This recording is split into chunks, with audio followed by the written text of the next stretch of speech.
No Ideias da Aldeia de hoje, eu tenho o prazer de conversar com a senadora Marina Silva e nós vamos falar de muitas coisas, principalmente desse debate que ganhou a mídia com a Conferência de Copenhague sobre o Meio Ambiente. Marina, é um prazer recebê-la mais uma vez no Ideias da Aldeia. Prazer é meu, Jorge Henrique.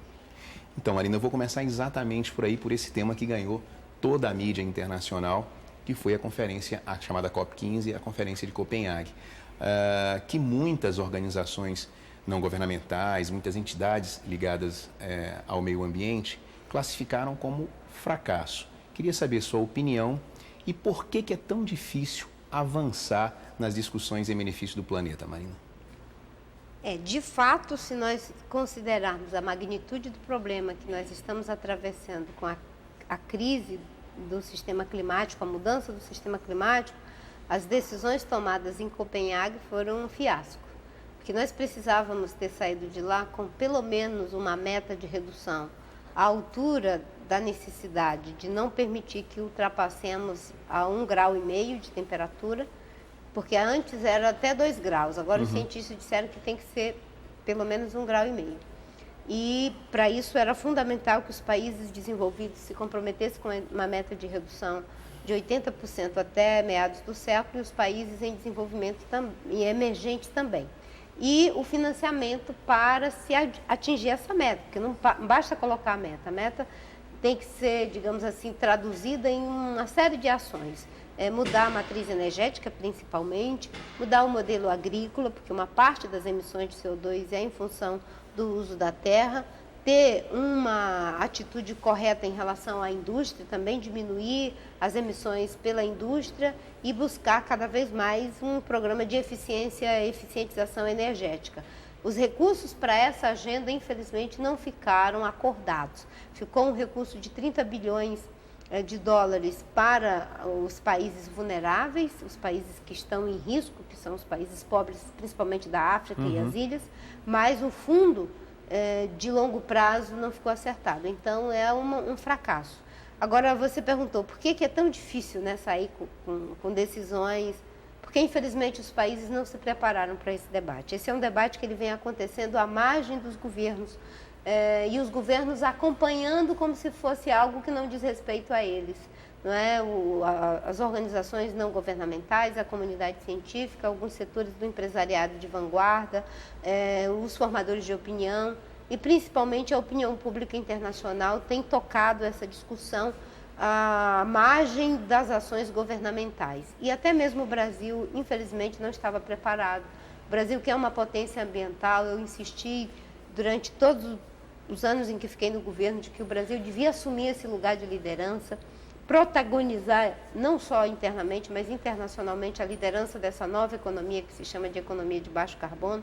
E, infelizmente, não havia um comprometimento, porque não é uma questão que possa ser só de um grupo dentro do governo. Isso tem que ser uma ação de todo o governo. E até 4 meses atrás, antes de ir para Copenhague, o Brasil ainda estava resistindo-se a assumir metas. O Brasil nem considerava a ideia de poder ajudar com o fundo para as ações de adaptação. E ainda estava se pautando muito pelo olhar de alguns setores muito atrasados, que ficavam questionando se de fato temos um processo de aquecimento global. Alguns defendendo, inclusive, que temos glaciação.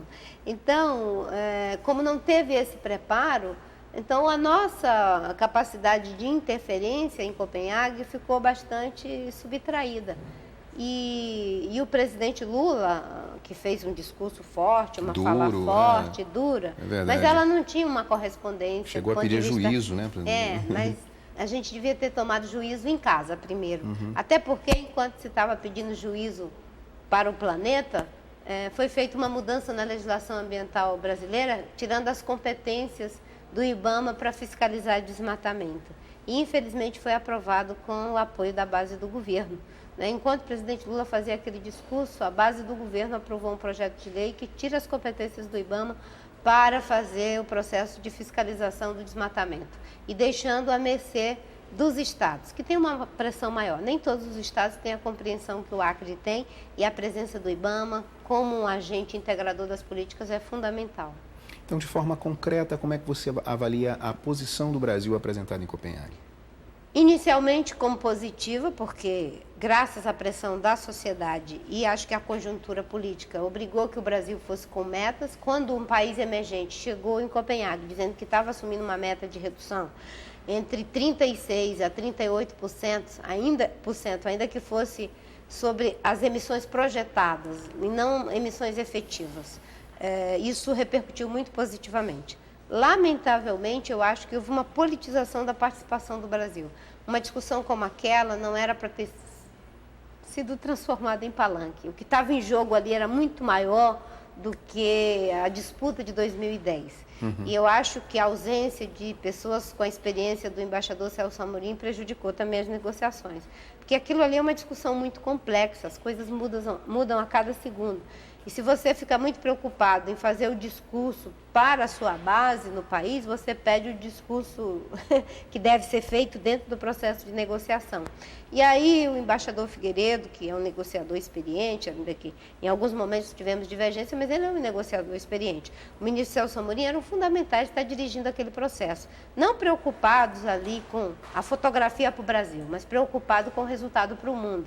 E eu acho que isso prejudicou também, né? Inicialmente foi positivo, o presidente Lula retomou um ponto importante, porque quando eu propus que o Brasil colocasse recurso no fundo, né, houve até um certo desdém por parte da ministra Dilma, mas o presidente Lula, que tem sensibilidade, ele falou que o Brasil deveria sim contribuir.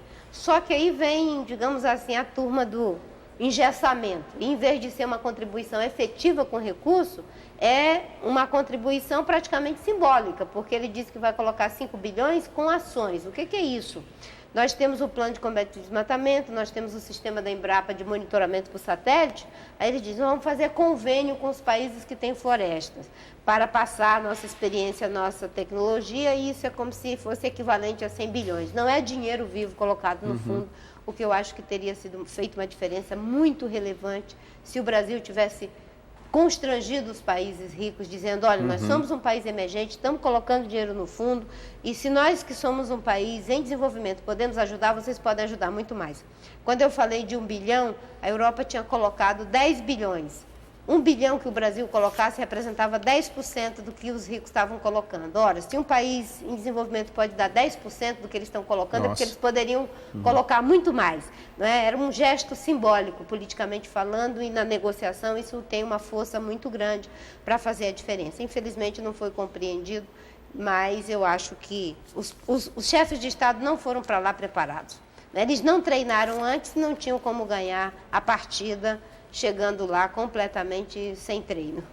E o Acre, Marina? Essa parte da Amazônia que chegou lá com experiências concretas, com programas assim muito interessantes, o Proflorestania, essa coisa do ativo ambiental, que está repercutindo de uma forma muito positiva. Como é que você avalia a posição do Acre lá em Copenhague? A posição do Acre foi muito recebida com muita celebração, porque uma das coisas que as pessoas sempre perguntam é o seguinte: isso tudo que está sendo discutido aqui, como é que se traduz na prática, na vida das pessoas?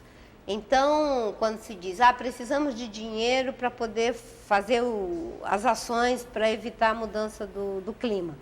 E o Acre foi lá para dizer, olha, mesmo sem ainda ter esse dinheiro, nós estamos fazendo. Temos o plano de combate ao desmatamento, temos zoneamento ecológico e econômico, estamos valorizando as comunidades locais, queremos mudar o modelo de desenvolvimento para a agricultura, para a pecuária.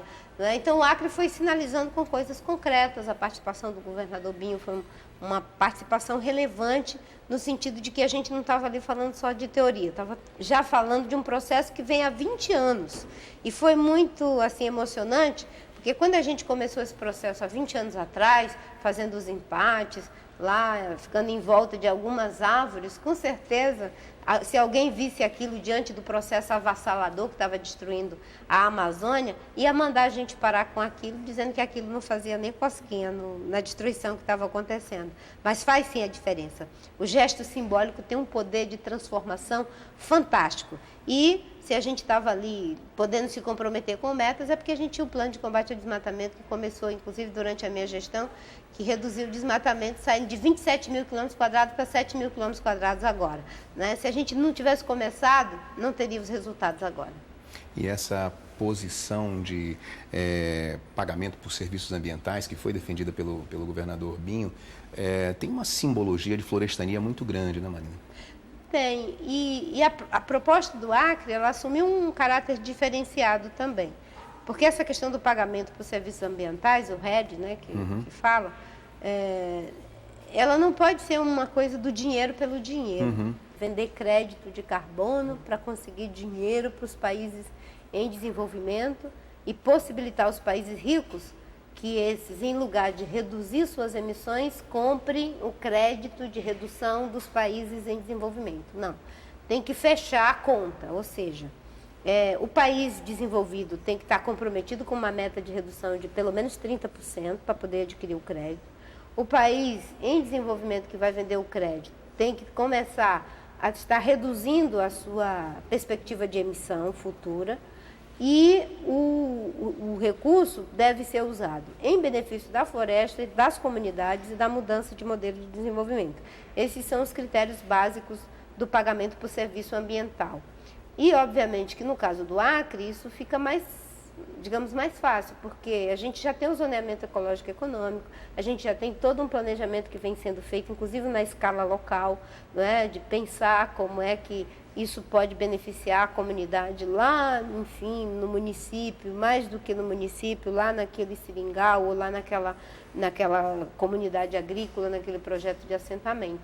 É uma oportunidade interessante. Agora, é uma parte do esforço, mas eu acho que no Brasil nós não podemos fazer uma guerra como foi a guerra fiscal, né? Os países, aliás, os estados ficarem brigando para quem é que facilita mais a venda de crédito de carbono. Deve ter um arranjo nacional que vai organizar como é que vai ser feita essa venda dos créditos de carbono e em cada estado você cria os mecanismos estaduais.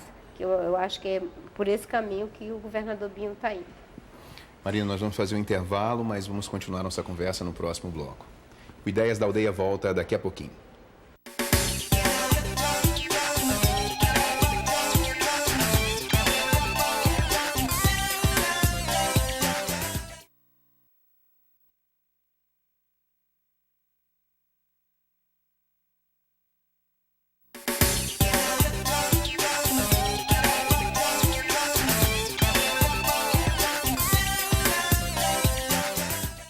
O Ideias da Aldeia está de volta. O programa que hoje está sendo gravado aqui na Biblioteca Pública no centro de Rio Branco e eu estou conversando com a senadora Marina Silva.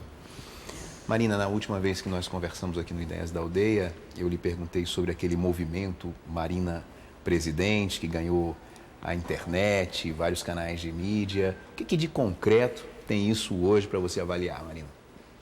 Olha, o movimento naquela época, enfim, acho que estava com mais ou menos umas 3 mil pessoas. Hoje já são mais de 10 mil pessoas, né? E, sobretudo, pessoas jovens. Então, há uma mobilização, sim, da sociedade em torno dessa ideia de um novo projeto para o Brasil, de que seja capaz de combinar a ética na política com uma visão de país que preserve as conquistas já alcançadas na área econômica, na área social, mas que faça o trânsito para essa nova economia, essa economia comprometida com melhorar a vida das pessoas na saúde, na educação, na segurança, na moradia, mas sabendo que a base para tudo isso é a preservação dos recursos naturais, sem o que nós vamos comprometer o próprio desenvolvimento econômico dos países, né? Os estudos que foram feitos na Inglaterra dão conta de que a gente pode ter uma redução de 30% do PIB do planeta se não cuidarmos corretamente dos recursos naturais. Então, há uma mobilização, uma sensibilidade muito grande. Eu estou muito feliz com esse movimento, porque nós começamos esse movimento, o Partido Verde, há 4 meses e meio, 5 meses, e já tem todo um envolvimento das pessoas nos diferentes segmentos.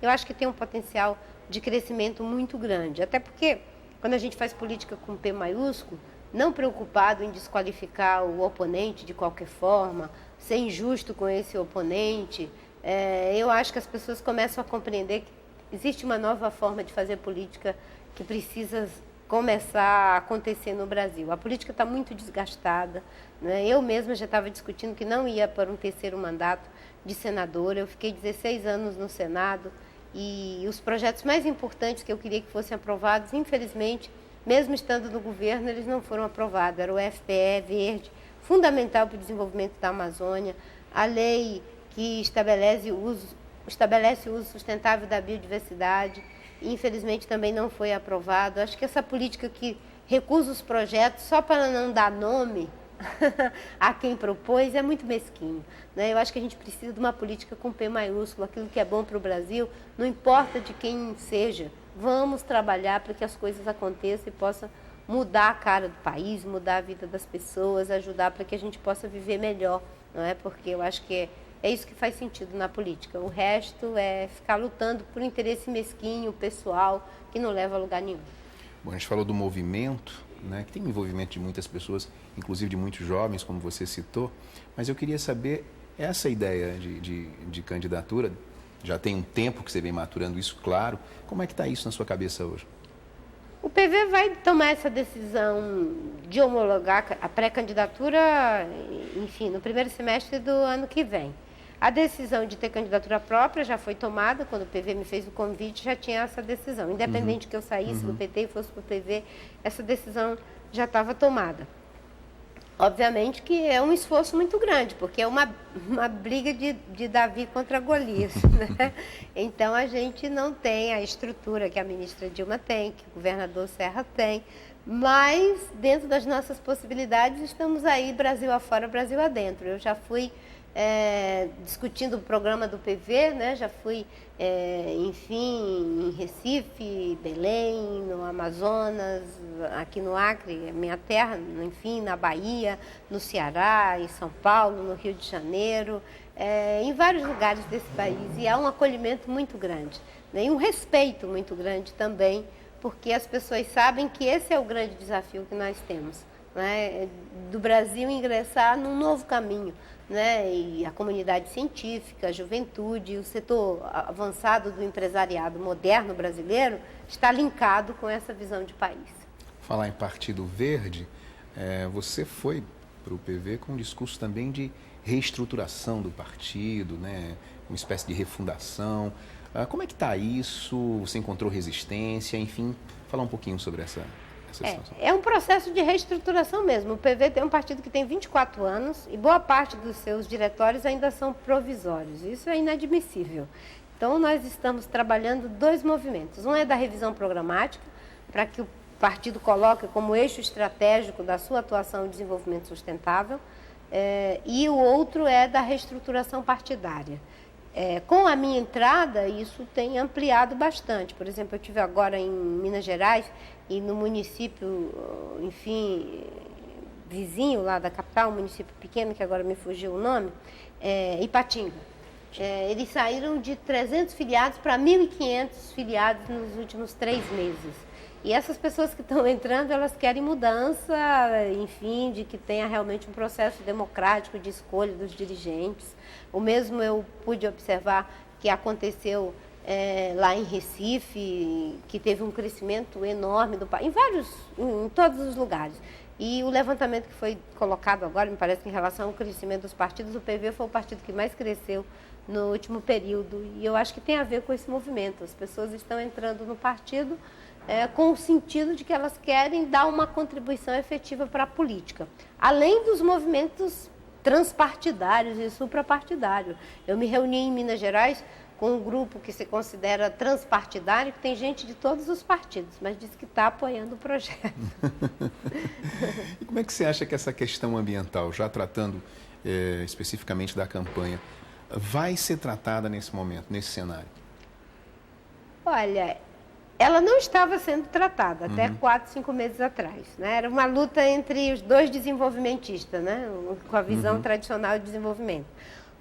A atitude do PV trouxe esse assunto para o centro do debate. Que não sai mais, né, Marina? Eu espero que não, porque as pessoas achavam que isso era um tema marginal, de um pequeno grupo. Mas esse é o tema do século.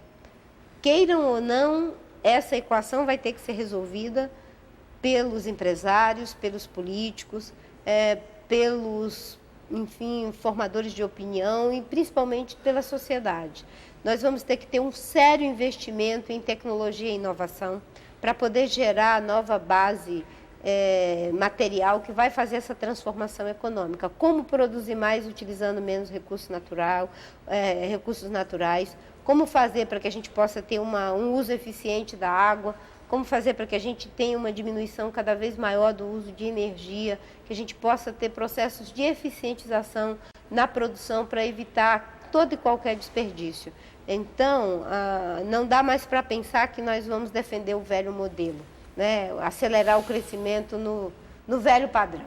Vamos ter que acelerar, sim, uma visão moderna de desenvolvimento que seja capaz de buscar o melhor que nós temos já elaborado pela comunidade científica, pelas experiências concretas, juntar aí o conhecimento associado ao fazer com aquilo que está sendo produzido dentro da academia e ter um forte investimento em tecnologia e inovação. É isso que vai dar resposta para criar as novas oportunidades. Não é que a gente vai deixar de gerar riqueza, só que são outras riquezas, né? Tem uma psicopedagoga gaúcha chamada Nádia Bossa, que ela diz que a realidade responde na língua em que é perguntado.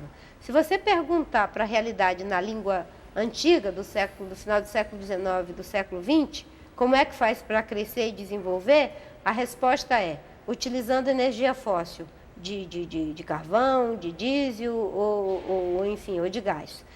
Na língua do século XXI, é utilizando energia renovável, de eólica, solar, biomassa, de hidroeletricidade. Ou seja, se você não coloca novas questões, você não tem como ter novas respostas. E o debate no Brasil, ele estava assim, colocando sempre as velhas perguntas, obviamente que ia ter as mesmas respostas. Eu espero que agora o debate possa colocar as perguntas certas, né, por todos os candidatos e por todos os partidos, compreendendo que essa questão não vai ser apenas de um partido, ela terá que ser de todos os partidos, de todas as empresas.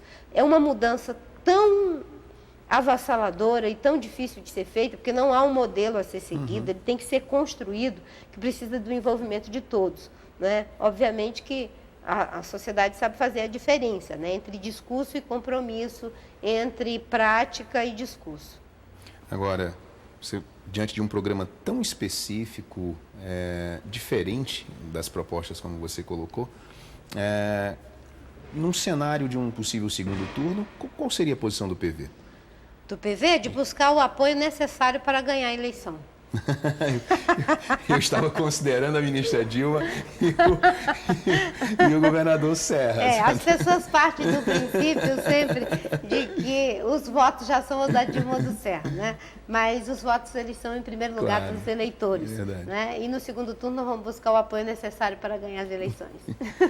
Marina, para fechar nossa conversa, voltando um pouquinho à ideia da COP15, é realmente o debate do século, essa ideia de desenvolver e preservar a necessidade do homem e até onde o planeta resiste.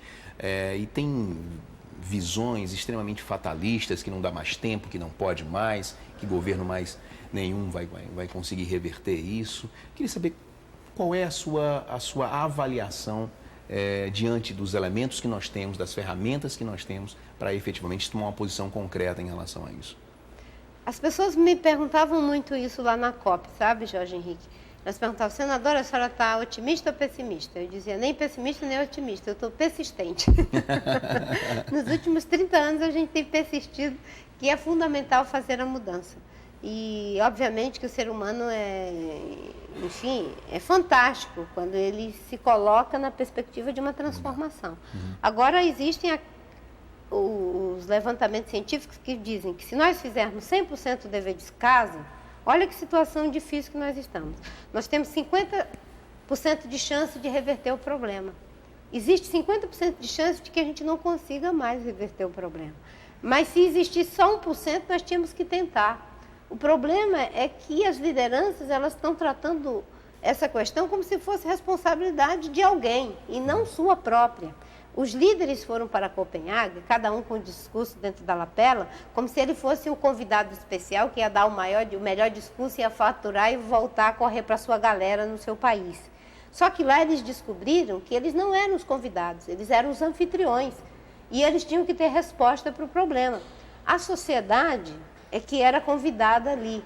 Agora, aconteceu uma coisa interessante. O Brasil só assumiu meta porque a sociedade generosamente deu a proposta de metas e pressionou para que tivesse metas. Os Estados Unidos e a Índia, que tinham pedido um tempo, vamos deixar isso para depois. A opinião pública pressionou, eles tiveram que ir para lá e mudar de posição, pelo menos não pedir que adiasse o problema. Né? Só que quando chegaram os líderes, aí a sociedade foi convidada a ir embora. E dos milhares de pessoas de ONGs que estavam lá, só 30 puderam ficar. Né? Mas que coisa lacônica, né? A sociedade trouxe essas lideranças aqui. Na hora que eles chegam na festa, que foram convidados, aí os que convidaram são convidados a ir embora. É uma coisa paradoxal. Obviamente que tem os problemas de segurança, não vamos fazer aqui populismo, mas poderia ter um número mais relevante de pessoas dentro da COP. Agora, sem sombra de dúvidas, eles não estavam preparados. Né? Não estavam preparados porque não treinaram antes, não fizeram o dever de casa, ainda estavam na velha agenda. Uma agenda que pensa o seguinte: eu vou defender primeiro o meu interesse particular. Como é que eu ganho mais com essa história aqui de mudança climática? E não é isso. Como é que todos vamos ganhar? Né? Porque quando você pensa os problemas de guerra na agenda tradicional, né, de segurança, aparecem logo vários xerifes do planeta. Por quê? Porque tem uma indústria bélica que dá vantagem econômica para vários grupos muito poderosos no mundo inteiro. Então, todo mundo quer participar do Conselho de Segurança da ONU, todo mundo quer. Agora, o Conselho de Segurança do planeta, ninguém se dispôs a participar. E o que está em jogo agora é uma nova visão de segurança. Uma visão de segurança que busca assegurar as condições que continuem favorecendo a vida na Terra. Esse é o desafio que nós temos e cada um está convidado a fazer isso, né? No seu estado, na sua comunidade, na sua empresa. E meio ambiente é uma coisa que integra, né? Inclusive, foi surpreendente porque lá acabou que eu procurei ter o tempo todo uma relação de muito respeito com, enfim, a nossa delegação brasileira, mas é uma questão generosa, porque essa luta em defesa do meio ambiente não tem como se enquadrar nos velhos conceitos de esquerda, direita, centro. É para todo mundo. A esquerda precisa de água potável, a direita também. Claro. A esquerda precisa de terra fértil, a direita também. O centro precisa de ar puro, a direita também. Os trabalhadores. Não tem essa coisa de que eu vou defender o planeta apenas para os ricos ou apenas para os pobres. É uma luta que integra, é uma militância civilizatória. Os velhos conceitos não dão mais respostas para essa realidade complexa. Obviamente que as diferenças existem, e elas permanecerão, mas agora tem uma espécie de armagedom ambiental que todos têm que estar juntos. Aqueles que têm compromisso ético com a vida, seja de direita, seja de esquerda ou de centro, têm que estar alinhado com isso. E acabar com aquele discurso xenofóbico. Não, eles lá, eles estão querendo atrapalhar o nosso progresso. Obviamente que tem esses interesses, mas se você sabe o que está em jogo na agenda, você preserva os seus interesses legítimos sem comprometer os reais e legítimos interesses da humanidade como um todo. Marina, eu queria agradecer muito a sua participação aqui no programa. Eu é que agradeço a você e eu quero agradecer a oportunidade de poder falar com os acrianos nesse final de ano.